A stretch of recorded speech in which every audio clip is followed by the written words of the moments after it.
In 1975, a young engineer at Eastman Kodak named Steve Sasson created something revolutionary. A device that could capture an image without film. It was the world's first digital camera. 133 years after its founding, the company that invented the future of photography would file for bankruptcy because of it. This is the story of the Kodak paradox. To understand the fall, you must first understand the empire. Founded in 1888 by George Eastman, Kodak didn't just sell cameras, it sold memories. By the 1970s, they were an untouchable monopoly, controlling nearly 90% of the film market in the US. Their slogan, "A Kodak moment," was embedded in the global consciousness. It meant a moment worth saving, a memory worth preserving. And Kodak's business model was pure genius, the razor and blades model. Sell the cameras cheap and make a fortune on the film, the paper, and the chemicals. Gross margins on film ran close to 70%. It was a money printing machine. But inside this fortress of profit, a revolution was brewing. When Steve Sasson presented his 8-pound toaster-sized digital camera to management, their reaction was underwhelming. "That's cute," they said, "but don't tell anyone about it." Why? Because it was filmless photography. It was a direct threat to their cash cow. The very idea of it was terrifying. Kodak's entire identity was built on the chemical process of developing film. Digital was the enemy. The irony is that Kodak's founder, George Eastman, had been a master of self-disruption. He had twice abandoned profitable businesses for newer, better technologies. First, leaving the dry plate business for film, and then investing heavily in color film when it was still inferior to black and white. But the Kodak of the late 20th century had forgotten this lesson. They saw digital not as the future, but as a potential accessory to their existing business. A way to maybe improve film. This led to one of the most expensive blunders in corporate history, the Advantix preview system in 1996. Kodak spent over $500 million on a camera that was essentially a digital camera that still used film. It allowed you to preview your shot, but you still had to buy the film and pay for the prints. The market was confused. Why buy a hybrid when you could just wait for a fully digital experience? Advantix flopped, and Kodak wrote off almost the entire investment. It was a perfect metaphor for their mindset, one foot in the future, but chained to the past. While Kodak was trying to force digital into a film-shaped box, the world was changing.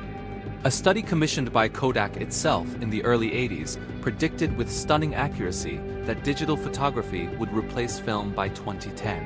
They knew it was coming. They even knew when it was coming. But knowing and acting are two different things. The company was trapped by what analysts call the tyranny of the served market. Their existing customers loved film. Their entire distribution network was built around it.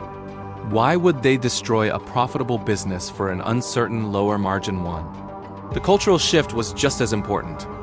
As Dr. Kemal Muner of Cambridge University points out, Kodak had spent a century marketing photography to women as a way to preserve family memories. Women were the family archivists. But digital cameras were seen as electronic gadgets, and the primary buyers shifted from 60% women to 70% men. And men, unlike women, didn't print photos. The very meaning of photography was changing, from preserving memories to sharing experiences. Kodak, the master of meaning, failed to see that the meaning had changed. The final nail in the coffin was a series of disastrous leadership decisions. In 1988, Kodak bought a pharmaceutical company, Sterling Drug, for $5.1 billion, deciding it was a chemical company. They sold it years later for half the price. In 1989, the board chose a CEO who was a film traditionalist over a candidate who understood digital. The digital-savvy candidate resigned and went on to become president of Sun Microsystems. One CEO after another declared they would embrace digital, only to fail, paralyzed by the fear of cannibalizing their film profits.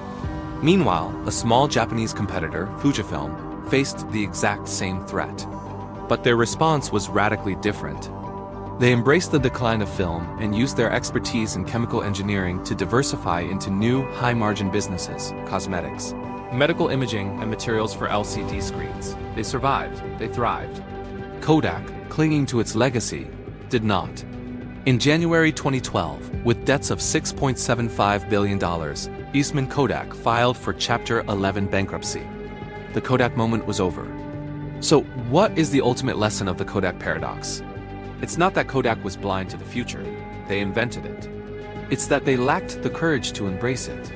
They were so focused on protecting their existing profits that they missed the opportunity to lead the next wave of innovation. They managed the transition instead of leading it. The fear of killing a golden goose led them to starve the eagle that could have soared. The story of Kodak is a cautionary tale for every industry, every company, and every individual. In a world of constant change, the biggest risk isn't taking a risk, it's clinging to the past. What do you think was Kodak's single biggest mistake? Let us know in the comments below. And if you're fascinated by the epic stories of business, subscribe to Rise and Ruin for a new documentary every week.